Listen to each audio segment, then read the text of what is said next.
ಸ್ತುತಿ ತನ್ನೀರೇ. Price the lord. ದೇವರ ನಮಗೆ ಸ್ತೋತ್ರವಾಗಲಿ. ಬಿಡುಗಡೆ ಸಂದೇಶ ಕಾರ್ಯಕ್ರಮಕ್ಕೆ ನಾನು ನಿಮ್ಮೆಲ್ಲರನ್ನು ಯೇಸು ಕ್ರಿಸ್ತನ ನಾಮದಲ್ಲಿ ಸ್ವಾಗತಿಸ್ತೇನೆ. ಪ್ರಾರ್ಥನೆ ಮಾಡೋಣ. ಪರಲೋಕದಲ್ಲಿರುವ ತಂದೆ ದೇವರೇ, ಯೇಸು ಕ್ರಿಸ್ತನ ಪರಿಶುದ್ಧ ನಾಮದಲ್ಲಿ ನಾವು ನಿನ್ನ ಸನ್ನಿಧಾನಕ್ಕೆ ನಾವು ಬಂದಿದ್ದೇವೆ. ನಾವು ಧ್ಯಾನ ಮಾಡುವಂಥ ಈ ಸಂದೇಶವನ್ನು ನಿನ್ನ ಪವಿತ್ರಾತ್ಮನಲ್ಲಿ ಅಭಿಷೇಕಿಸು. ಪವಿತ್ರಾತ್ಮನ ನಿನ್ನ ಸ್ವಾಗತಿಸ್ತೇನೆ. ನಮ್ಮ ಒಳ್ಳೆಯ ಬೋಧಕನಾಗಿದ್ದುಕೊಂಡು ಇವತ್ತಿನ ಸಂದೇಶದ ಮುಖಾಂತರ ಈ ನಿನ್ನ ಜನರ ಸಂಗಡ ಮಾತನಾಡು ಪವಿತ್ರಾತ್ಮನೇ. ಈವಾಗ ಕೇಳುವ ಪ್ರತಿಯೊಂದು ಆತ್ಮಗಳಿಗೆ ಜೀವವನ್ನು, ಪ್ರೋತ್ಸಾಹವನ್ನು, ಬಿಡುಗಡೆಯನ್ನು ಉಂಟು ಮಾಡಬೇಕು ನಾನು ಬಿಡುಕೊಳ್ತೇನೆ ಯೇಸು ಕ್ರಿಸ್ತನ ನಾಮದಲ್ಲಿ, ಆಮೇನ್. ಇವತ್ತು ಧ್ಯಾನ ಮಾಡ್ತೇವೆ ಹಬಕ್ಕೂಕ ಪ್ರವಾದನೆ ಪುಸ್ತಕದಲ್ಲಿ 3ನೇ ಅಧ್ಯಾಯದಲ್ಲಿ 17ರಿಂದ 19ನೇ ವಾಕ್ಯ ತನಕ. ಆ ಅಂಜೂರವು ಸಿಗುರದಿದ್ದರು, ದ್ರಾಕ್ಷಾಲತೆಗಳಲ್ಲಿ ಹಣ್ಣು ಸಿಕ್ಕದಿದ್ದರು, ಎಣ್ಣೆ ಮರಗಳ ಉತ್ಪತ್ತಿಯು ಶೂನ್ಯವಾದರು, ಹೊಲ ಗದ್ದೆಗಳು ಆಹಾರವನ್ನು ಕೊಡದೆ ಹೋದರು, ಹಿಂಡು ಅಟ್ಟಿ ಒಳಗಿಂದ ನಾಶವಾದರು, ಮಂದೆಯು ಕೊಟ್ಟಿಗಳೊಳಗೆ ಇಲ್ಲದಿದ್ದರು.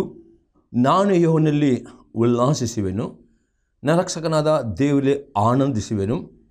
ಕರ್ತಂದ ಯೆಹೋವನೇ ನನ್ನ ಬಲ, ಆತನು ನನ್ನ ಕಾಲನ್ನು ಜಿಂಕೆಯ ಕಾಲಿನಂತೆ ಚುರುಕು ಮಾಡಿ ನನ್ನ ಉನ್ನತ ಪ್ರದೇಶಗಳಲ್ಲಿ ನನ್ನನ್ನು ನಡೆಸುತ್ತಾನೆ. ಈ ಹಬಕ್ಕೂಕ ಪ್ರವಾದಿಯ ಪುಸ್ತಕದಲ್ಲಿ ನಾವು ನೋಡುವುದಾದರೆ, ಹಬಕ್ಕೂಕ ಪ್ರವಾದಿ 1ನೇ ಅಧ್ಯಾಯದಿಂದ ನೋಡಿದರೆ ತುಂಬ ಪ್ರಾರ್ಥನೆ ಮಾಡುವ ಒಬ್ಬ ಪ್ರವಾದಿಯಾಗ ಒಬ್ಬ ಸೇವಕನಾಗ ಇವತ್ತು ದೇವರ ಆತ್ಮವನ್ನು ಪ್ರೇರೆ ಮಾತನಾಡ್ತಿದ್ರಿ. ಅನೇಕರು ತುಂಬ ತಿಂಗಳಿಂದ, ತುಂಬ ದಿನಗಳಿಂದ ತುಂಬ ಕಣ್ಣಿಟ್ಟು ತುಂಬ ಉಪವಾಸ ಪ್ರಾರ್ಥನೆ ಮಾಡಿದ್ರು ಸಹ ಕೆಲವು ಸರಿ ಉತ್ತರ ಬರೋದಿಲ್ಲ. ದೇವರು ಕೆಲವು ಸರಿ ಪ್ರಾರ್ಥನೆ ಮಾಡಿದ ಕೂಡಲೇ ಉತ್ತರ ಕೊಡ್ತಾರೆ, ಕೆಲವು ಸರಿ ಪ್ರಾರ್ಥನೆ ಮಾಡುವ ಉತ್ತರ ಕೊಡಿದ್ರೆ ನೋ ಎಂದಿರ್ತಾನೆ. ಕೆಲವು ಸರಿ ಬರಲಿ ಹಬಕ್ಕೂಕ ಎಷ್ಟು ಅವನು ಪ್ರಾರ್ಥನೆ ಮಾಡಿದ್ರು ಸಹ ದೇವರು ಅವನಿಗೆ ವೆಯ್ಟ್ ಅಂದರೆ ದೇವರ ಪ್ರಾರ್ಥನೆ ಉತ್ತರ ಕೊಡೋದಿಲ್ಲ. ಅದಕ್ಕೆ ಬದಲು ಅನೇಕ ಸಮಸ್ಯೆಗಳನ್ನು ಅನಿಸೋದು ಅವನು ನೋಡ್ತಾನೆ. ಮತ್ತು ಆ ಸಂದರ್ಭದಲ್ಲಿ ದೇವರ ಯಾವಾಗ ನಿಮ್ಮ ಜೀವಿತದಲ್ಲಿ ನೀವು ದೇವರ ಚಿತ್ತ ಪ್ರಕಾರ ಪ್ರಾರ್ಥನೆ ಮಾಡುವಾಗ, ಅದೇ ದೇವರ ವಾಗ್ದಾನದ ಪ್ರಾರ್ಥನೆ ಮಾಡುವಾಗ ಕೆಲವು ಸರಿ ನಿಮಗೆ ಪ್ರಾರ್ಥನೆ ಉತ್ತರ ಕೂಡಲೇ ಬರ್ತದೆ. ಕೆಲವು ಸರಿ ದೇವರು ನಿಮ್ಮ ನಂಬಿಕೆಯನ್ನು ಶೋಧನೆ ಮಾಡೋದಕ್ಕೋಸ್ಕರವಾಗಿ, ಅದು ನಂಬಿಕೆಯನ್ನು ಪರಿಶುದ್ಧಕ್ಕೋಸ್ಕರವಾಗಿ ದೇವರು ನಿಮ್ಮ ಪ್ರಾರ್ಥನೆ ಉತ್ತರಕ್ಕೆ ಸ್ವಲ್ಪ ತಡೆ ಆಗುವಾಗ ಸಹಿತ ನಾನಾ ರೀತಿಯ ಸಮಸ್ಯೆಗಳನ್ನು ತರುತ್ತಾನೆ. ಅಲ್ಲಿ ದೇವರು ನಿಮಗೆ ಆ ಸೈತಾನನ ಮೇಲೆ ಜಯ ಹೊಂದಬೇಕಾದರೆ ದೇವರ ಆತ್ಮನು ಪ್ರವಾದನೆ, ಅದರ ದರ್ಶನ ಅಥವಾ ಕನಸು ಕೊಡುತ್ತಾನೆ.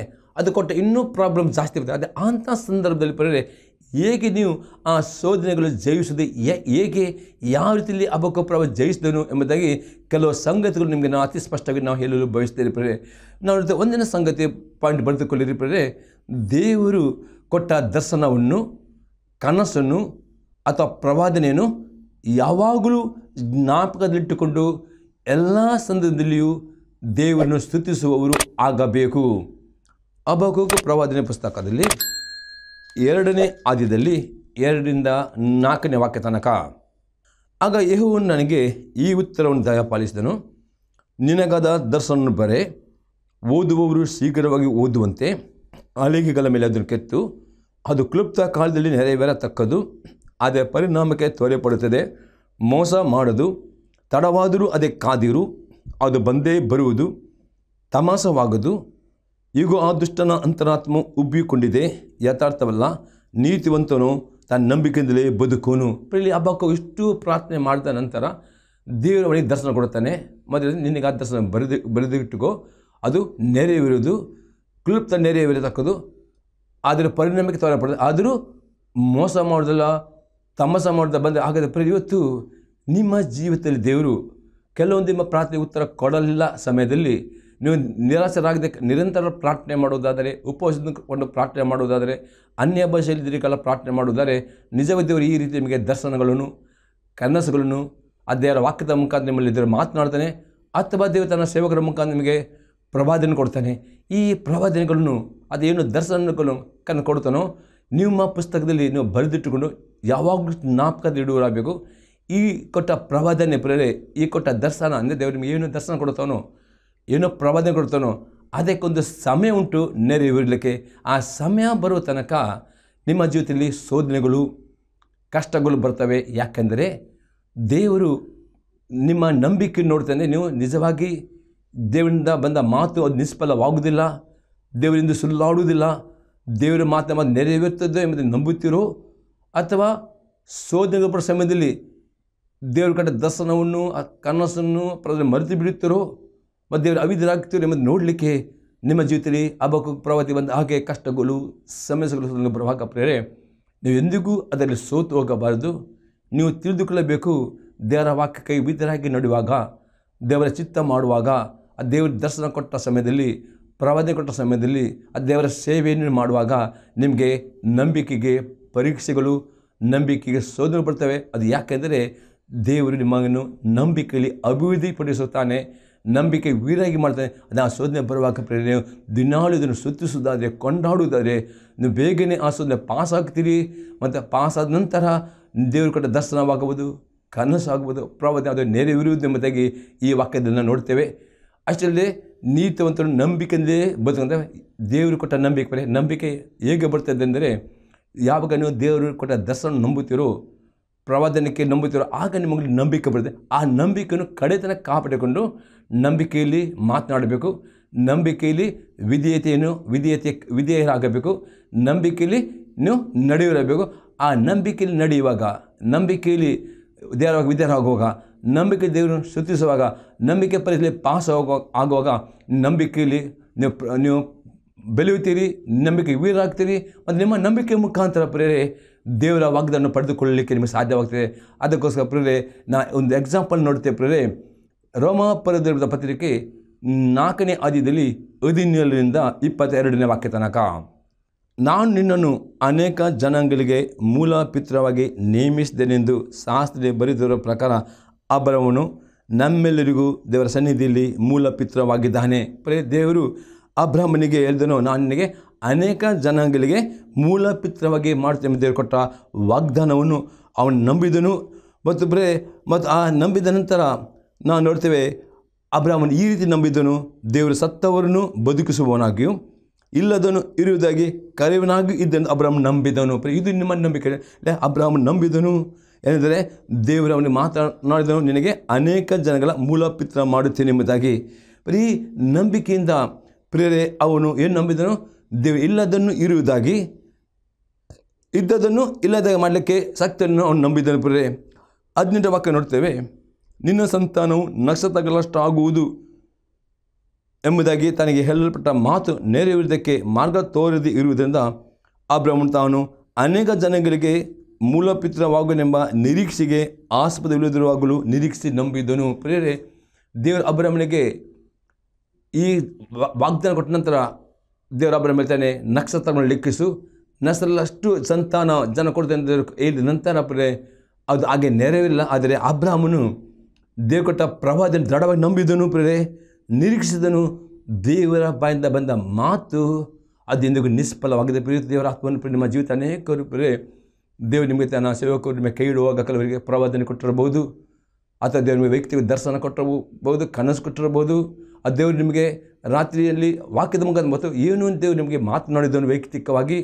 ಪ್ರೇರೆ ಆ ವಾಗ್ದಾನ ಅಥವಾ ದರ್ಶನ, ಆ ಕನಸು ಜ್ಞಾಪಕದಲ್ಲಿ ಇಟ್ಟುಕೊಳ್ಳಿರಿ. ಅದರ ಬಗ್ಗೆ ಆ ನಂಬಿಕೆಯಲ್ಲಿ ಮಾತನಾಡಿರಿ. ದೇವರು ಕೊಟ್ಟ ದರ್ಶನಕ್ಕೆ ವಿಧೇಯರಾಗಿ ಮುಂದೆ ಹೋಗಿರಿ. ಮುಂದೆ ಹೋಗೋಣ ಕಷ್ಟಗಳು ಬರ್ತವೆ, ಸೋದರ ಅದು ಭಯ ಪಡಬೇಡಿರಿ, ನಿರೀಕ್ಷಿಸಿರಿ. ದೇವರು ಹೇಳಿದ ಮಾತು ನೆರವೇರಿದು. ಎಂಥ ಕಷ್ಟಗಳು, ಎಂಥ ಅಡ್ಡಿತಡೆಗಳು ಬಂದರೂ ದೇವರು ಮುಂದೆ ಕಡೆ ಹೋಗಿ ನಿಮ್ಮ ಸಾರಾಗ ಮಾಡ್ತಾರೆ ನಂಬುವುದು ಅತಿ ಅಗತ್ಯದಲ್ಲಿ ಅಬ್ರಹಾಮನು ನಿರೀಕ್ಷಿಸಿ ನಂಬಿದ್ದನು ಎಂಬುದಾಗಿ ನಾವು ನೋಡ್ತೇವೆ.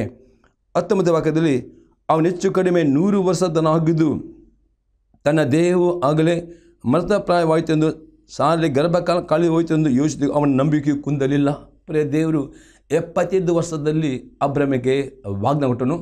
ಆದರೆ ಆ ವಾಗ್ದಾನ 25 ವರ್ಷವಾಯಿತು. ಅವನ ಬರಬರ್ತಾ ಅವನ ಶರೀರ ಮುದುಕನಾದನು, ಅವನ ಹೆಂಡತಿ ಮುದುಕಿಯಾದಳು. ಆದರೂ ಪ್ರೇರೆ ಅವನು ತನ್ನ ಶರೀರ ನಾನು ಮುದುಕನಾದೆನು, ನನ್ನ ಹೆಂಡತಿ ಮುದುಕಿಯಾದನು ಎಂಬುದೇ ಗುಣಗುಟ್ಟಲಿಲ್ಲ. ಅಂತಹ ಸನ್ನಿವೇಶದಲ್ಲಿ ಅವನು ದೇವರ ಮೇಲೆ ನಂಬಿಕೆಟ್ಟನು. ನಂಬಿಕೆಯಲ್ಲಿ ಕುಂದಿ ಹೋಗಲಿ ಹಾಕಿದ ಇವತ್ತು ಹಬಕ್ಕೂಕ ಪ್ರವಾದಿಗೆ ದೇವರು ಕೊಟ್ಟ ದರ್ಶನವನ್ನು ಅಲ್ಲಿ ನೆರವೇರುವ ಸಮಯ ಹತ್ತಿರ ಬರುವಾಗ ಈ ರೀತಿ ಅವನ ಸೌಧದಲ್ಲಿ ಪಾಸ್ ಆಗುವ ಅವನು ದೇವರು ಸ್ತುತಿಸ್ತಾನೆ. ಯಾಕೆಂದರೆ ಅವನಿಗೆ ಗೊತ್ತಿತ್ತು ದೇವರು ಮಾಡಿದ ವಾಗ್ದಾನವನ್ನು ಕೊಟ್ಟ ಅದನ್ನು ನೆರವೇರ್ತದೆ. ಅದಕ್ಕೆ ನಿಮ್ಮ ಜೀವಿತದಲ್ಲಿ ಬರಲಿ ಇಂಥ ಕಷ್ಟಗಳು ಸೌಧಗಳು ಮೇಲಿಂದ ಮೇಲೆ ಬರುವಾಗ ನೀವು ದುಃಖ ಪಡಬಾರದು, ಕೆಟ್ಟ ಮಾತು ಮಾತನಾಡಬಾರ್ದು, ಗುಣಗುಟ್ಟಬಾರ್ದು, ನಕಾರಾತ್ಮಕ ಮಾತನಾಡಬಾರ್ದು. ಅದಕ್ಕೆ ನಂಬಿಕೆ ಮಾತನಾಡುವವರು, ನಂಬಿಕೆಯಿಂದ ಸ್ತುತಿಸಬೇಕು, ನಂಬಿಕೆ ನಡೆಯುವವರಾಗಬೇಕು. ತಕ್ಕ ಸಮಯ ಬರುವಾಗ ಆ ವಾಗ್ದಾನವು ನೆರವೇರುತ್ತದೆ. ಇಲ್ಲಿ ಅಬ್ರಹಾಮನು ಇಷ್ಟು ತಡವಾದರೂ ಸಹ ಅವನ ನಂಬಿಕೆ ಹೊಂದಿ ಹೋಗಲಿಲ್ಲ. 20ನೇ ವಾಕ್ಯದಲ್ಲಿ ಹೀಗೆ ಓದುತ್ತೇವೆ, ದೇವರು ಮಾಡಿದ ವಾಗ್ದಾನ ವಿಷಯದಲ್ಲಿ ಅವನು ಅಪನಂಬಿಕೆಯಿಂದ ಸಂಚರಿತನಾಗಲಿಲ್ಲ. ಪ್ರೇರೆ ಎಂದಿಗೂ ಅಪನಂಬಿಕೆ. ಇಷ್ಟು ಈಗ ಅಬ್ರಹಾಮನಿಗೆ 100 ವರ್ಷ ಆಯಿತು. ಪ್ರೇರೆ ಅವನು ದೇವರು ಕೊಟ್ಟ ವಾಗ್ದಾನಕ್ಕೆ ಅಪನಂಬಿಕೆ ಮಾಡಲಿಲ್ಲ. ಇವತ್ತು ಅನೇಕರು ದೇವರ ಆತ್ಮ ತೋರಿಸ್ತಿದ್ದಾನೆ, ನೀವು ದೇವರು ಕೊಟ್ಟ ದರ್ಶನ, ಕನಸು, ಪ್ರವಾದನೆ, ವಾಗ್ದಾನ ನೆರವೇರಿದ ಕೂಡಲೇ ಅಪನಂಬಿಕೆ ಮಾತನಾಡ್ತೀರಿ. ಇಂದಿಗೂ ಅಪನಂಬಿಕೆ ಮಾಡಬೇಡಿರಿ. ಯಾಕಂದರೆ ದೇವರ ವಾಕ್ಯ ಇರ್ತದೆ, ಅರಣ್ಯಕಾಂಡ ಪುಸ್ತಕದಲ್ಲಿ, ದೇವರು ಮನುಷ್ಯನಂತೆ 2 ಮಾತಿನವನಲ್ಲ, ಆತನು ಸುಳ್ಳುಗಾರನಲ್ಲ. ಆತನು ಕೊಟ್ಟ ಮಾತು ನೆರವೇರುವುದು. ಆಕಾಶ ಅಳಿದು ಹೋಗಬಹುದು, ಆದರೆ ದೇವರ ಮಾತು ನೆರವೇರುವುದು ದೃಢವಾಗಿ ನಂಬಬೇಕು. ಅಬ್ರಹಾಮನ ಹಾಗೆ ಎಂದಿಗೂ ಅಪನಂಬಿಕೆಯಿಂದ ಸಂಚರಿತನಾಗಿಲ್ಲ. ಯೋಸನ ಪುಸ್ತಕ 14ನೇ ಅಧ್ಯಾಯದಲ್ಲಿ 7ರಿಂದ 13ನೇ ವಾಕ್ಯ ತನಕ, ಯೆಹೋವನ ಸೇವಕನಾದ ಮೋಶೆಯು ಈ ದೇಶವನ್ನು ಸಂಚರಿಸಿ ನೋಡುವುದಕ್ಕೋಸ್ಕರ ಕಾದೇಶ್ ಬಾರ್ನೇದಿಂದ ನನ್ನನ್ನು ಕಳುಹಿಸಿದಾಗ ನನಗೆ 40 ವರ್ಷವಾಗಿತ್ತು. ನನ್ನ ಜೊತೆಯಲ್ಲಿ ಬಂದ ಸಹೋದರರು ಜನರನ್ನು ಎದೆಗಡಿಸಿದರು. ನಾನಾದರೂ ನನ್ನ ದೇವರಾದ ಯೆಹೋವನನ್ನೇ ಸಂಪೂರ್ಣ ನಂಬಿಕೊಂಡು ಯಥಾರ್ಥವನ್ನೇ ಹೇಳಿದ್ದೀನು. ನೋಡ್ತಾ ಇಲ್ಲಿ ಕಾಲೇಬ್ ಪ್ರೇರೆ ಇಲ್ಲಿ ಹೇಳ್ತಾನೆ, ಅವನಿಗೆ 40 ವರ್ಷ ಆಗಿತ್ತು. ದೇವರು ವಾಗ್ದಾನ ಮಾಡಿದ ಆ ಕಾನಾನ್ ದೇಶ ನೋಡಿ ಬಂದ ಸಮಯದಲ್ಲಿ, ಆ ಸಮಯದಲ್ಲಿ ಅಲ್ಲಿ ಕಾಲೇಬ್ ಮತ್ತು ಯೆಹೋಶುವ ಹೇಳಿದರು, ದೇವರು ನಮ್ಮ ಸಂಗಡ ಇದ್ದಾನೆ, ನಾವು ಆ ಉನ್ನತ ನುಂಗಿ ಪುಷ್ಟಿ ಆಗ್ತೇವೆ, ಆ ಕಾನಾನ್ ಪಟ್ಟಣವನ್ನು ಸ್ವಾಧೀನ ಮಾಡ್ತಾ ಅವರು ಹೇಳಿದರು. ಅದೇ ಬೇರೆ ಉಳಿದ 10 ನಾಯಕರು ಅವರು ಅಪನಂಬಿಕೆ ಮಾತನಾಡಿದರು, ಕುಣುಕುಟ್ಟಿದ್ದರು. ಅದರಲ್ಲಿ ಈ ಕಾಲೇಬ್ ಹೇಳ್ತಾನೆ, ನಾನು ಯಥಾರ್ಥವನ್ನೇ ಮಾತನಾಡಿದನು. 9ನೇ ವಾಕ್ಯದಲ್ಲಿ, ಮೋಶೆಯು ಆ ದಿವಸ ನೀನು ಪೂರ್ಣ ಮನಸ್ಸಿನಿಂದ ನಾನು ದೇವರ ಯೆಹೋವನನ್ನು ಹೊಂದಿಕೊಂಡಿದ್ದರಿಂದ ನೀನು ಸಂಚರಿಸಿದ ಪ್ರದೇಶ ನಿನಗೂ ನಿನ್ನ ಸಂತಾನದವರಿಗೂ ಶಾಶ್ವತ ಸ್ವಾಸ್ಥ್ಯವಾಗುವುದೆಂದು ಪ್ರಮಾಣ ಮಾಡಿ ನನಗೆ ಹೇಳಿದನು. ಮೋಶೆ ಕಾಲೇಬ್ ಹೇಳಿದ, ನೀನು ನಂಬುವುದಾದರೆ ನೀನು ನೋಡಿದ ಕಾನಾನ್ ದೇಶವನ್ನು ಸಂಪೂರ್ಣವಾಗಿ ನಿನಗೆ ಸ್ವಾಸ್ಥ್ಯ ಸಿಗುವುದೆಂಬುದಾಗಿ ಮೋಶೆ ಕಾಲೇಬಿಗೆ ಹೇಳುತ್ತಾನೆ. 10ನೇ ವಾಕ್ಯ, ಯೆಹೋವನು ಈ ಮಾತುಗಳನ್ನು ಮೋಶೆಗೆ ಹೇಳಿದಂದಿನಿಂದ ಇಸ್ರಾಯೇಲರು ಅರಣ್ಯದಲ್ಲಿ ಅಳೆಯುತ್ತಿದ್ದ ವರ್ಷಗಳು ಸೇರಿ 45 ವರ್ಷಗಳು ದಾಟಿದವು. ಯೆಹೋವನು ತಾನು ನುಡಿದಂತೆ ಈ ಕಾಲದಲ್ಲಿ ನನ್ನನ್ನು ಜೀವದಿಂದ ಉಳಿಸಿದ್ದಾನೆ. ಈಗ ನಾನು 85 ವರ್ಷದವನಾಗಿದ್ದೇನೆ. ಕಾಲೇಬ್ ಹೇಳ್ತಾನೆ, ದೇವರು ಮೋಶೆ ಮುಖದ ಮಾತನಾಡಿದ ನಂತರ 45 ವರ್ಷಗಳು ದಾಟಿತು. ಈಗ ಕಾಲೇಬ್ 85 ವರ್ಷ ಪ್ರಾಯದವನು. ಆದರೂ ಅವನು ಹೇಳ್ತಾನೆ, ನನಗೆ ಆ ನಂಬಿಕೆ ಉಂಟು ಎಂಬುದಾಗಿ ಹೇಳ್ತಾನೆ. ಏನಂದರೆ ದೇವರು ಕೊಟ್ಟ ವಾಗ್ದಾನ ಅವನು ಪಡೆದುಕೊಳ್ಳುತ್ತೇನೆ ಎಂಬುದಾಗಿ. 11ನೇ ವಾಕ್ಯದಲ್ಲಿ, ಮೋಶೆ ನನ್ನನ್ನು ಕಳುಹಿಸಿದಾಗ ನನಗೆಷ್ಟು ಬಲವಿತ್ತೋ ಈಗಲೂ ಅಷ್ಟಿದೆ. ಯುದ್ಧ ಮಾಡೋದಕ್ಕೂ ವಿಶೇಷ ಕಾರ್ಯಗಳನ್ನು ನಿರ್ವಹಿಸೋದಕ್ಕೂ ನನಗೆ ಮುಂಚಿನಂತೆಯೂ ಶಕ್ತಿ ಇರುತ್ತದೆ. ಈ 85 ವರ್ಷ ಮುದುಕನಾದ ಕಾಲೇಬ್ ಹೇಳ್ತಾನೆ, ಅವನು ತನ್ನ ದೇಹವನ್ನು ನೋಡಲಿಲ್ಲ. ಆದ್ರೆ 40 ವರ್ಷ ಇಷ್ಟು ನನಗೆ ಬಲ ಇತ್ತು, ಅದೇ ಬಲ ನನ್ನಲ್ಲಿ ಉಂಟು, ನಾನು ಇನ್ನೂ ಯುದ್ಧವನ್ನು ಮಾಡುತ್ತೇನೆ ಎಂಬುದಾಗಿ ಅವನು ಹೇಳುತ್ತಾನೆ. 12ನೇ ವಾಕ್ಯದಲ್ಲಿ, ಈಗಿರಲಾಗಿ ಯೆಹೋವನು ಆ ದಿನದಲ್ಲಿ ಸೂಚಿಸಿದಂಥ ಈ ಪರ್ವತ ಪ್ರದೇಶವನ್ನು ನನಗೆ ಕೊಡು, ಇದರಲ್ಲಿ ಉನ್ನತ ಪುರುಷರೆಂದು ಇದರ ಪಟ್ಟಣಗಳು ದೊಡ್ಡವು, ಕೋಟೆ ಕೊತ್ತಲುಗೊಳ್ಳಲು ಆಗಿವೆ ಎಂದು ಆ ಕಾಲದಲ್ಲಿ ನೀನು ಕೇಳಿದೆಯಲ್ಲ. ಅವರೆಲ್ಲರನ್ನು ಓಡಿಸಿ ಬಿಡುವುದಕ್ಕೋಸ್ಕರ ಯೆಹೋವನು ತನ್ನ ಮಾತಿನನುಸಾರವಾಗಿ ನನಗೆ ಸಹಾಯ ಮಾಡು ಎಂದು ನಿರೀಕ್ಷಿಸಿಕೊಂಡಿದ್ದೇನೆ ಅಂದನು. ಯಾಕೋಬನು ಹೇಳ್ತಾನೆ ಕಾಲೇಬನಿಗೆ, ಅಲ್ಲಿ ಉನ್ನತ ಪುರುಷರಿದ್ದಾರೆ. ಆಗ ಆತನು ಕಾಲೇಬ್ ಹೇಳ್ತಾನೆ, ದೇವರು ನನ್ನ ಸಂಗಡ ಬಂದು ತನ್ನ ಮಾತಿನ ಸಹಾಯ ಮಾಡುತ್ತೇನೆ, ಆ ಹೊರಡಿಸಿ ಎಂಬುದಾಗಿ ಆ ನಂಬಿಕೆಯಲ್ಲಿ ನಿರೀಕ್ಷಿಸಿಕೊಂಡಿದ್ದವನು. ಅವನ ನಂಬಿಕೆಯಲ್ಲಿ ಅವನು ಕಾಲೇಬನು ಯೋಸನಿಗೆ ಉತ್ತರ ಕೊಡ್ತಾನೆ. 13ನೇ ವಾಕ್ಯದಲ್ಲಿ, ಆಗ ಯೆಹೋಶುವನು ಯೆಫುನ್ನೆಯ ಮಗನಾದ ಕಾಲೇಬನ ಆಶೀರ್ವದಿಸಿ ಹೆಬ್ರೋನ್ ಪಟ್ಟಣವನ್ನು ಅವನಿಗೆ ಸ್ವಾಸ್ಥ್ಯವಾಗಿ ಕೊಟ್ಟನು. ಕೆನಿಜಿನಿಂದ ಯೆಫುನ್ನೆಯ ಮಗ ಕಾಲೇಬನು ಇದು ದೇವರದ ಇವನನ್ನು ಸಂಪೂರ್ಣವಾಗಿ ಹೊಂದಿಕೊಂಡದ್ದರಿಂದ ಹೆಬ್ರೋನು ಅವನಿಗೆ ಸ್ವಾಸ್ಥ್ಯವಾಗಿ ಸಿಕ್ಕಿತು. ಹಾಗಾದರೆ ಈ ಕಾಲೇಬ್ ಮತ್ತು ಯೋಸೇಫ್ ಆ 40 ವರ್ಷ ದೇವರು ವಾಗ್ದಾನ ಮಾಡಿದನು. ಆಳು ಜನರು ಉತ್ತಮವಾದ ಕಾನಾನ್ ದೇಶ ಕೊಡುತ್ತೆ ಎಂಬುದಾಗಿ ವಾಗ್ದಾನ ಮಾಡಿದ ನಂತರ ದೇವರು ಮೋಶೆ ಮುಖಾಂತರ 12 ನಾಯಕರನ್ನು ಕಳಿಸಿದನು. ಈ 2 ನಾಯಕರು ಮಾತ್ರ ಅದನ್ನು ನೋಡಿ ಅವ್ರ ನಂಬಿಕೆಯಲ್ಲಿ ಮಾತನಾಡಿದರು, ನಂಬಿಕೆ ಅರಿಕೆ ಮಾಡಿದರು. ಆದರೆ ಉಳಿದವರು 10 ಮಂದಿ ನಾಯಕರು ತನ್ನ ಸಭೆಯ ಎಲ್ಲರಿಗೆ ಅಪನಂಬಿಕೆ ಹೇಳಿದರು. ಅಲ್ಲಿ ದೊಡ್ಡ ದೊಡ್ಡ ಪುರುಷರಿದ್ದಾರೆ, ಅವ್ರು ನಮ್ಮ ನುಗ್ಗುತ್ತೇವೆ, ನಮಗೆ ಸಾಧ್ಯವಾಗುವುದು ಎಲ್ಲರಿಗೆ ಅಪನಂಬಿಕೆ ಹೇಳಿ ಇಡೀ ಸಭೆಯವರು ಮೋಶೆಗೆ ಅವರು ಗುಣಗುಟ್ಟಿದ್ದರು. ಆದರೆ ಈ ಕಾಳೆ ಮತ್ತು ಯೋಸುವ ಈ 40 ವರ್ಷದಲ್ಲಿ ಸಹ ಪ್ರೇರೆ ಅವ್ರ ನಂಬಿಕೆಯಲ್ಲಿ ಕುಂದಲಿಲ್ಲ, ಅಪನಂಬಿಕೆ ಮಾಡಲಿಲ್ಲ, ಬೇಸರ ಪಡಲಿಲ್ಲ, ನೀರಸ ಇಲ್ಲ. ಅವ್ರು ದೃಢವಾಗಿ ನಂಬಿಕೆಯಲ್ಲಿ ನಡೆದರು, ನಂಬಿಕೆ ದೃಢವಾಗಿ ವಿಧೇಯರಾದರು, ನಂಬಿಕೆ ಮಾತನಾಡಿದ್ರು. ಈಗ ಕಾಲೇಬ್ ಬೆಳೆದಾನೆ, ನನಗೀಗ 85 ವರ್ಷ ಪ್ರಾಯ, 40 ವರ್ಷದ ಅದೇ ಬಲ ನಲ್ಲಿ ಉಂಟು, ನಾನು ಈಗಲೂ ಆತ್ಮದಿಂದ ಮಾಡ್ತೇನೆ ಎಂದು ಅವನು ಹೇಳ್ತಾನೆ. ಮತ್ತು ಅದೇ ರೀತಿಯಲ್ಲಿ ಆ ಕಾಲೇಬಿನಲ್ಲಿದ್ದ ಆ ನಂಬಿಕೆ ಪ್ರಕಾರವಾಗಿ ದೇವರು ಯೋಚನೆ ಹೇಳ್ತಾನೆ, ಆ ಕಾಣಿದ ಕೊಡುವ ಎಂಬುದಾಗಿ. ಹಾಗಾದರೆ ಪ್ರಿಯ, ಇವತ್ತು ನಿಮ್ಮ ಜೀವಿತದಲ್ಲಿ ದೇವರು ವಾಗ್ದಾನ ಮಾಡಿದ ವಾಗ್ದಾನಗಳನ್ನು ಪಡೆದುಕೊಳ್ಳಬೇಕಾದರೆ, ದೇವರ ಪ್ರವಾದನೆ ನಿಮ್ಮ ಜೊತೆಯಲ್ಲಿ ಪರಿಪೂರ್ಣ ನೆರವೇರಬೇಕಾದರೆ, ದೇವರ ಕೊಟ್ಟ ಕನಸು ನೆರವೇರಬೇಕಾದರೆ, ಈ ರೀತಿ ನಿಮ್ಮ ಜೀವಿತದಲ್ಲಿ ಸೋದಲು ಬರ್ತವೆ. ಕಾಲೇಬ್ ಯೋಸುವನಿಗೆ ಬಂದ ಹಾಗೆ ಅದೇ ಆ ಸೋದನೆಯಲ್ಲಿ ನೀವು ಪ್ರೇರೆ ಗುಣಗುಟ್ಟದೆ ಕಾಲೇಬ್ ಯೋಸುವ ನಂಬಿಕೆ ದೃಢವಾಗಿ ನಿಲ್ಲಬೇಕು, ನಂಬಿಕೆಯಲ್ಲಿ ದೇವರ ವಾಕ್ಯ ವಿಧೇಯರಾಗಬೇಕು, ನಂಬಿಕೆ ದೇವರು ಸ್ತುತಿಸೋಣಾಗಬೇಕು. ಆಗ ದೇವರು ನಿಮ್ಮ ನಂಬಿಕೆಯಲ್ಲಿ ನಿಮ್ಮನ್ನು ಪರೀಕ್ಷಿಸಿಕೊಂಡು ನಂಬಿಕೆಯಲ್ಲಿ ನೀವು ಪರಿಣಿತಿಗೆ ಬಂದ ಸಮಯದಲ್ಲಿ ನಿಮ್ಮ ನಂಬಿಕೆ ಮುಖಾಂತರ, ಈಗ ಕಾಲೇಬನು ತನ್ನ ನಂಬಿಕೆ ಮುಖಾಂತರ ಕಾಣದೆ ಹೊಂದಿಕೊಂಡು, ಅದೇ ನಿಮ್ಮ ನಂಬಿಕೆ ಮುಖಾಂತರ ನಿಮ್ಮ ಪ್ರಾತ್ಯುತ್ತರವನ್ನು, ದೇವರ ವಾಗ್ದಾನವನ್ನು, ದೇವರ ದರ್ಶನವನ್ನು ನಿಮ್ಮ ಜೊತೆ ಹೊಂದಿಕೊಳ್ಳಲಿಕ್ಕೆ ನಿಮಗೆ ಸಾಧ್ಯವಾಗ್ತದೆ ಎಂಬುದಾಗಿ ಈ ಒಂದು ದೃಷ್ಟಾಂತದಲ್ಲಿ ನಾವು ಕಲಿತುಕೊಳ್ಳುತ್ತೇವೆ ಪ್ರೇರೆ. ಇಂದು ವಾಕ್ಯ ನೋಡ್ತೇವೆ, ಕೀರ್ತನೆ 25 ಅದೇ 1-3ನೇ ವಾಕ್ಯ ತನಕ. ಯೆಹೋವನೇ, ನಿನ್ನಲ್ಲಿ ಮನಸ್ಸಿಟ್ಟಿದ್ದೇನೆ, ನನ್ನ ದೇವರೇ ನಿನ್ನನ್ನೇ ನಂಬಿದ್ದೇನೆ, ನನಗೆ ಆಶಾಭಂಗ ಪಡಿಸಬೇಡ, ಸತ್ರು ಉತ್ಸವಕ್ಕೆ ಆಸ್ಪದ ಮಾಡಬೇಡ, ವ್ರತದ್ರೋಹಿಗಳಿಗೆ ಆಶಾಭಂಗವಾಗಬೇಕೇ ಹೊರತು ನಿನ್ನನ್ನು ನಿರೀಕ್ಷಿಸಿದವರಿಗೆ ಎಂದಿಗೂ ಆಗಬಾರದು. ಅಷ್ಟೇ ಅಲ್ಲದೆ ಪ್ರಿಯ, ನೀವು ದಾವೀದನ ಪ್ರಾರ್ಥನೆ ಮಾಡಿದ ದಿನಾಲು ಪ್ರಾರ್ಥನೆ, ದೇವ ನನಗೆ ಬಂದ ಶೋಧನೆಯಲ್ಲಿ ನಾನು ಅವಮಾನಕ್ಕೆ ಒಳಕ್ಕಾಗಬಾರದು, ನನಗೆ 2 ಪಟ್ಟು ಮಾನವನ್ನು 2ರಷ್ಟು ಆಸೆ ಕೊಡಬೇಕು ಪ್ರಾರ್ಥನೆ ಮಾಡಿದರೆ 100% ಪ್ರಿಯ ನಿಮ್ಮ ಪ್ರಾರ್ಥನೆ ಕೇಳಿಕೊಂಡು ಆ ಶೋಧನೆಲ್ಲ ನೀವು ನಿಮ್ಮ ಪಾಸ್ ಮಾಡಿ ದೇವರು ನಿಮಗೆ 2 ಪಟ್ಟು ಆಶೀರ್ವಾದವನ್ನು ಕೊಡುತ್ತಾನೆ. ಅದನ್ನು ನೀವು ಪ್ರಾರ್ಥನೆ ಮಾಡಬೇಕು. ದೇವ, ನನಗೆ ಅವಮಾನ ಆಗಲಿಕ್ಕೆ ಬಿಡಬೇಡ, ಸತ್ತರ ಮುಂದೆ ನನಗೆ ಔತಣ ಮೇಲೆ ಸಿದ್ಧಪಡಿಸು. ಈ ರೀತಿ ಪ್ರಾರ್ಥನೆ ಮಾಡಿದ್ರೆ ದೇವರಿಂದಿಗೂ ನಿಮಗೆ ಆಶಾಭಂಗವಾಗಲಿ ಬಿಡುವುದಿಲ್ಲ, ನಿಮ್ಮ ಅದು ಅವಮಾನಕ್ಕೆ ಬದಲಾಗಿ 2 ಪಟ್ಟು ಮಾನ ಕೊಡುತ್ತಾನೆ ಎಂಬುದಾಗಿ ಇಲ್ಲಿ ದಾವೀದನು ಹೇಳ್ತಾನೆ. ಮತ್ತು ಆ ರೀತಿ ಅವನು ಪ್ರಾರ್ಥನೆ ಮಾಡ್ತಾನೆ. ನೀವು ಸಹ ಹಾಗೆ ಪ್ರಾರ್ಥನೆ ಮಾಡುವವರು ಆಗಬೇಕು ಪ್ರಿಯರೇ. 3ನೇ ಸಂಗತಿ ನೋಡ್ತೇವೆ, ದಿನಾಲೂ ದೇವರ ವಾಕ್ಯಗಳನ್ನು ಆತ್ಮಿಕ ಆಹಾರವನ್ನಾಗಿ ಮಾಡಿಕೊಳ್ಳುವವರು ಆಗಬೇಕು. ಯೆರೆಮೀಯನ ಪ್ರವಾದನೆ ಪುಸ್ತಕ 15ನೇ ಅಧ್ಯಾಯದಲ್ಲಿ 16ನೇ ವಾಕ್ಯ, ನನಗೆ ದೊರೆತ ನಿನ್ನ ಮಾತುಗಳನ್ನು ಆಹಾರ ಮಾಡಿಕೊಂಡೆನು, ನಿನ್ನ ನುಡಿಗಳು ನನಗೆ ಅರ್ಸವೂ ಹೃದಯಂದವೂ ಆದವು. ಪ್ರಿಯರೇ, ಯೆರೆಮೀಯನು ಹೇಳ್ತಾನೆ, ಪ್ರಿಯರೇ, ದೇವರ ವಾಕ್ಯಗಳನ್ನು ಅವನು ಆಹಾರ ಮಾಡಿಕೊಂಡೇನು. ಪ್ರಿಯ, ಇವತ್ತು ನಿಮ್ಮ ನಂಬಿಕೆಯಲ್ಲಿ ಆ ಶೋಧನೆಯಲ್ಲಿ ಬರುವಾಗ ನಂಬಿಕೆ ದೃಢವಾಗಿ ನಿಲ್ಲಬೇಕಾದರೆ, ನಂಬಿಕೆಯಲ್ಲಿ ಅಭಿವೃದ್ಧಿ ಆಗಬೇಕಾದರೆ, ನಂಬಿಕೆಯ ಮಾತನ್ನು ಮಾತನಾಡಿಕೊಂಡು ಕೇಳಿ ಅಗ್ನಿಯನ್ನು ನಂದಿಸಬೇಕಾದ್ರೆ ಇಷ್ಟೇ. ಯೆರೆಮೀಯನ ಹಾಗೆ ದಿನಾಲು ದೇವರ ವಾಕ್ಯವನ್ನು ಓದುವವರು, ಧ್ಯಾನಿಸುವವರು ಮತ್ತು ಓದಿದ ವಾಕ್ಯವನ್ನು ಧ್ಯಾನ ವಾಕ್ಯ ನಿಮ್ಮ ಆತ್ಮಿಕ ಆಹಾರವನ್ನು ತೆಗೆದುಕೊಳ್ಳಬೇಕು. ಅಂದರೆ ಆ ವಾಕ್ಯವನ್ನು ಧ್ಯಾನ ಮಾಡಿ, ಎಷ್ಟು ವಾಕ್ಯ ಧ್ಯಾನಿಸಿದರೂ ಅಷ್ಟು ವಾಕ್ಯ ನಿಮಗೆ ಆತ್ಮಿಕ ಆಹಾರವಾಗ್ತದೆ. ಆ ವಾಕ್ಯದಲ್ಲಿ ಎಲ್ಲ ಸಾರಾಂಶ ನಿಮಗೆ ಸಿಗ್ತದೆ.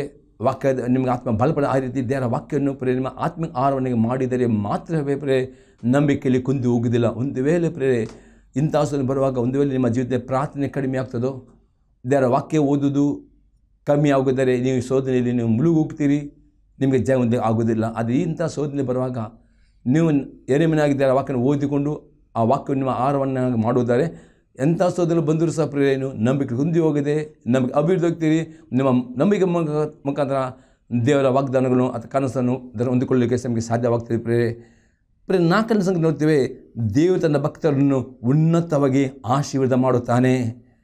ಫಿಲಿಪ್ಪಿಯವರಿಗೆ ಬರೆದ ಪತ್ರಿಕೆ 2ನೇ ಅಧ್ಯಾಯದಲ್ಲಿ 5-9ನೇ ವಾಕ್ಯ, ಕ್ರಿಸ್ತ ಯೇಸುವಿನ ಮನಸ್ಸು ನಿಮ್ಮಲ್ಲಿ ಇರಲಿ, ಆತನು ದೇವಸ್ವರೂಪನಾಗಿದ್ದರು, ದೇವರಿಗೆ ಸರಿಸಮಾನಾಗಿರುವುದೆಂಬ ಅಮೂಲ್ಯ ಪದವಿಯನ್ನು ಬಿಡಲನ್ನು ಎಂದೆನಿಸಿದೆ. ತನ್ನನ್ನು ಬರಿದು ಮಾಡಿಕೊಂಡು ದಾಸನ ರೂಪವನ್ನು ಧರಿಸಿಕೊಂಡು ಮನುಷ್ಯನಿಗೆ ಸದೃಶನಾದನು. ಈಗ ಆತನು ಆಕಾರದಲ್ಲಿ ಮನುಷ್ಯನಿಗೆ ಕಾಣಿಸಿಕೊಂಡಿದ್ದಾಗ ತನ್ನನ್ನು ತಗ್ಗಿಸಿಕೊಂಡು ಮರಣವನ್ನು, ಅಂದರೆ ಶಿಲುಬೆ ಮರಣವನ್ನಾದರೂ ಹೊಂದುವಷ್ಟು ವಿಧೇಯನಾದನು. ಈ ಕಾರಣದ ದೇವರು ಆತನು ಅತ್ಯುನ್ನತ ಸ್ಥಾನಕ್ಕೆ ಏರಿಸಿ. ಪ್ರೇರಣೆ ನೋಡ್ತೇವೆ, ನಿಮಗೆ ದೇವರು ಕೊಟ್ಟ ದರ್ಶನ, ಕೊಟ್ಟ ಕನಸು, ಕೊಟ್ಟ ಪ್ರವಾದನೆ ನಿಮ್ಮನ್ನು ನೆರವೇರಬೇಕಾದರೆ ಅಪ್ಪಸ್ತಾನೆ ಯೇಸು ಕ್ರಿಸ್ತನಿಂದ ಆ ಮನಸ್ಸು ನಿಮ್ಮಲ್ಲಿ ಇರಬೇಕು. ಅಂದರೆ ಯೇಸು ಕ್ರಿಸ್ತನ ಮನಸ್ಸು ಎಂದರೆ ಯೇಸು ಕ್ರಿಸ್ತನು ಪ್ರಿಯ ಈ ಭೂಲಕ್ಕೆ ಬಂದಿರುವಾಗ ತನ್ನ ಚಿತ್ತವನ್ನು ಮಾಡಲಿಲ್ಲ, ಅದು ಪ್ರತಿ ಸಲ ದೇವರ ಚಿತ್ತವನ್ನೇ ಮಾಡಲಿ ತನ್ನ ಒಪ್ಪಿಸಿಕೊಟ್ಟನು. ಮತ್ತು ದೇವರ ಚಿತ್ತ ಮಾಡೋದಕ್ಕೆ ಆತನು ಆ ಶಿಲುಬೆ ಮರಣವನ್ನು ಒಂದಷ್ಟು ವಿಧ ಪ್ರಿಯ ಆತನು ದೇವರ ಮಗನಾಗಿದ್ದನು. ಪ್ರಿಯ ಆದರೂ ಸಹ ಆತನು ತನ್ನ ಚಿತ್ತ ಮಾಡಲಿಲ್ಲ, ದೇವರ ಚಿತ್ತ ಇತ್ತು. ಅವನು ಕಲ್ವರಿ ಶಿಲುಬೆಯಲ್ಲಿ ಎಲ್ಲ ಮನುಷ್ಯರ ಪಾಪಗಳಿಗೋಸ್ಕರ ಪ್ರಾಣ ಕೊಡಬೇಕು. ಅದೇ ಆತನು ಆ ದೇವರ ಚಿತ್ತಕ್ಕೆ ಪರಿಪೂರ್ಣ ವಿಧೇಯನಾದನು.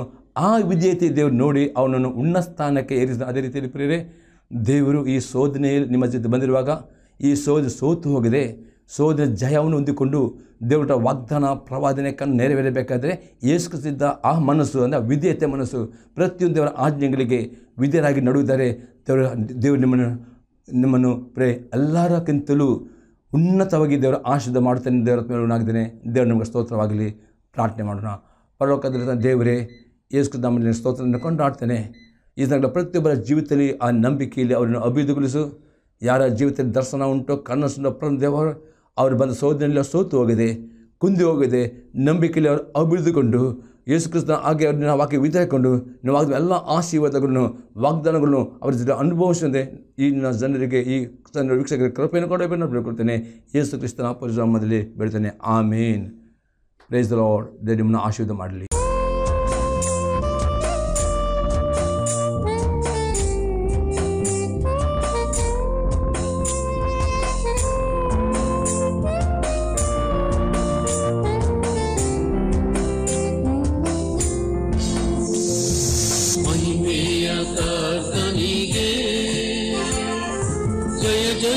ಜಯವೆನ್ನಿರಿ, ಜಯ ವೀರ ದೇವನಿಗೆ ನಿತ್ಯ ಸ್ತುತಿ.